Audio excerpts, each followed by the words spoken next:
сіздермен Алмагүл. Бүгін сіздермен дәл осындай керемет 47 цифрлы пай тортын жасайтын боламыз достар. Өте дәмді әрі жұмсақ болып шығатын осындай тортымыздың рецептісін, толық рецептісін осы видеоның төменгі жағында описание бөлімінен ала аласыздар достар. Ақшасы да небәрі арзымаған ақша кетеді достар. Бұл тортымызға міндетті түрде жасап көріңіздер. Алдымен менің арнама подписация жасап қоңырау белгісін баса кетіңіздер достар. Сіздерге Алла разы болсын, менің қазақша контентім дамуына үлес қоса кетіңіздер. Алдымен осындай магазиндегі 20% осындай қаймағымызды алып, осындай ақмарлыға барлығын салып, осылай ортасынан күрекшені қойып, екі жағынан байлап, шұңқырлау ыдысқа суын ағызуға қойып қоятын боламыз. Бұл біздің кремімізге қажет болады достар. Осылайша екі Қазақстан шоколады, 8 жұмыртқа, шекер және май, және де разрыхитель, какао, ұн және осындай ыдысымыз құрғақ болуы керек достар. Осылайша ең алдыменен осындай барлық заттарымызды осындай кішкентай мини таразымыздың көмегімен өлшеп алатын боламыз. Міндетті түрде сонымен өлшеп жасаңыздар, дәл менікіндей болып шығады достар. Алдымен осылай сары майымыздың үстінен осылай Қазақстан шоколадтарымызды осылай салып, қысқа толқынды пешке ерітуге қоямыз. Не болмаса микроволновка болмайтын болсақ, ыстық суға салып ерітсеңіздер деп болады достар. Алдымен осылай 8 жұмыртқаның үстіне шекерімізді салып жақсылап миксерлейтін боламыз. Біздің бұл массамыз аппақ болғанша жақсылап миксерлейтін боламыз достар. Достар, менің инста парақшама да тіркеле кетіңіздер, және де осыдан дәл осындай етіп тиктокқа жазсаңыздар, менің тикток парақшам да шығады. Сол жерде түрлі үйдегі бар заттармен жасалатын қарапайым рецептермен бөлісемін достар. Міндетті түрде көріп жасап көріңіздер. Міне достар, біздің массамыз дәл осындай болады. Жұмыртқамен шекерімізді араластырғанда жақсылап осылай шекерімізді ертіп, осындай массаға келгенше миксерлеп аласыздар. Сонымен микроволновкаға қойған біздің сары майымыз бен шоколадымыз міне жақсылап еріп шықты.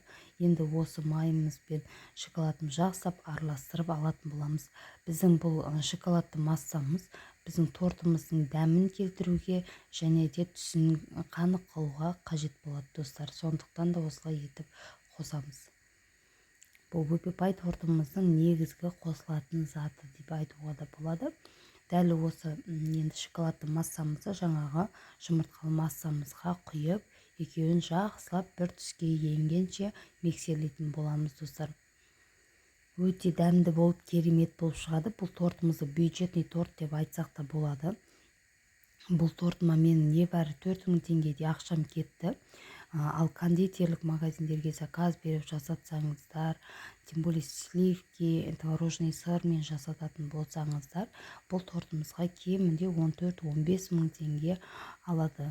Мен небәрі 4000 теңгеге осылайша қаймақпен жасадым достар. Міндетті түрде жасап көріңіздер, дәмі өте керемет болып шықты. Мен бұл тортты анашымның туған күніне жасап бердім. Дәл осылай етіп, шоколадты массамыз бен жұмыртқалы массамыз екеуін жақсылап осылай миксерлеп араластырып аламыз да, енді құрғақ ингредиенттеріміз, яғни осылай ұнымыздың үстінен осылай какаомызды және оның үстінен разрыхителімізді салып, бір массаға айналдырып алатын боламыз. Қасықпен жақсылап араластырамыз. Жақсылап араластырып, ұнымызды 3-4 бөлікке бөліп отырып, жаңағы массамыздың үстіне салып отырып миксерлейміз. Барлық ұнды бірден салмаймыз, 2-3 ретке бөліп, сосын жақсылап салып араластыратын боламыз. Аз-аздан сала отырып араластырамыз. Бұл массамыз біздің қою болады. Осылайша жақсылап барлығын араластырып аласыздар. Менің видеом ұнап жатса, егер өз пікірлеріңіз болса, осы видеоның төменгі жағында описание бөліміне жазып қалдырсаңыздар болады достар. Дәл осылай барлығын миксерлеп алатын боламыз. Аз-аздан салып отырып, бірден көп салуға болмайды. Ұнымыз біздің түйіршіктеніп қалмау керек. Барлығын біркелкі масса болғанша араластырамыз. Достар, міндетті түрде менің YouTube каналыма тіркеліп қойыңыздар. видеомды соңына дейін көріп, жасалу жолының барлығын көріп, жасап көріңіздер. Дәл осылай ұнымызды 3-4 бөлікке бөле отырып, жақсылап миксерлеп отырамыз. Міне достар, менің массам міне осындай қою болып дайын болды достар. Міне Бопи-Бай тортының, яғни цифра тортқа дайын болды. Енді осы массамызды қасықтар арқылы бөліп, біз пергамент қағазымызға құятын боламыз. Мен алда осындай картонмен осылай 4 және 7 деген цифраны сызып, осылай пергамент қағазына қойып, барлығын осылай ручканың көмегімен сызып алдым. Енді осы пергамент қағаздарымызды қасығымыздың көмегімен әрқайсы пергамент қағазымызға 4-тен 3 корж, 7-тен 3 корж жасадым, және барлығына 3-4 қасық, 4,5 қасық, 4 қасықтан кетті достар. Дәл осылай бөліп салып алып, жақсылап қасықтың көмегімен осылай жайып аласыздар. Және 200 градуста пешке небәрі 5 минутқа ғана қоясыздар, көріп тұрыңыздар. Және міне менің коржым уже пісіп шықты. Жан-жағын осылай кесіп тегістеп аласыздар достар.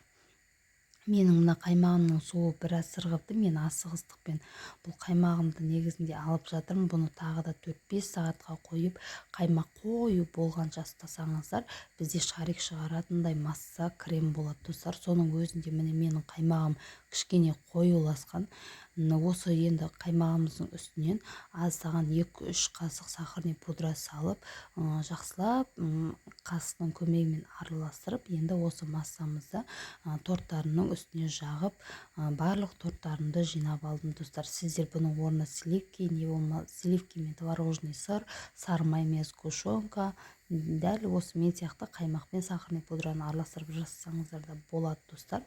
Міндетті түрде жасап көріңіздер. Барлық торттарымды мен солайша жиып алдым.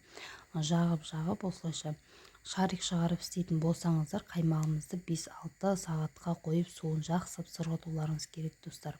Міндетті түрде жасап көріңіздер. Бетіне мен халей шоколадымен осындай киви және мандариннің фруктовыйлармен сәндеп қойдым достар. Міндетті түрде жасап көріңіздер. Егер де менің видеом ұнаса, маған подписаться жасап, қоңырауша белгіні басып қойды ұмытпаңыздар достар.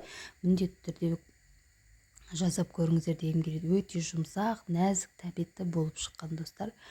Әрі бюджетный, әрі тиімді. Менің видеом ұнаған болса, маған лайк бас, комментарий жазып